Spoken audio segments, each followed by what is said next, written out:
I yield 3 minutes to the gentleman from Georgia. Gentleman from Georgia is recognized for 3 minutes. I thank the lady for yielding. Mr. Speaker, I rise today to oppose the previous question so that we can immediately consider H.R. 6184, the HALT Fentanyl Act, and stop the deadly flow of fentanyl into our communities. The failure of the Biden administration to control the southern border has resulted in record levels of deadly synthetic drugs like fentanyl pouring directly into American communities. So far this fiscal year, over 10,000 pounds of fentanyl has been seized at the southern border, with even more slipping through into our country. That's enough fentanyl to kill every American 8 times over.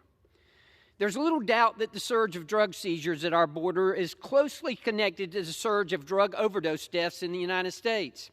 In fact, every 7.5 minutes, someone in the United States dies from fentanyl poisoning. Every 7.5 minutes.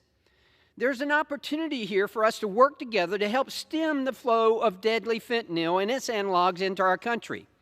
In my home state of Georgia, fentanyl overdose deaths in teens are up 800%. 800%. Tragic overdoses like this are happening every day all over the country. Even the CDC reports that fentanyl is now the leading cause of death in U.S. for adults aged 18 to 45. How can anyone seriously argue that a drug 50 times more potent than heroin and almost always proves to be fatal when ingested should ever be legal? Despite this crisis, the President did not request a single additional penny for the border crisis or the fentanyl crisis in the funding request for the CR. That's despicable. Again, these products are manufactured illegally and are largely brought to the United States through the southern border. To save lives, we must secure the border and halt the flow of fentanyl. I've visited the border several times to see this crisis firsthand. Unfortunately, our president has never visited our southern border, never been there, not even once.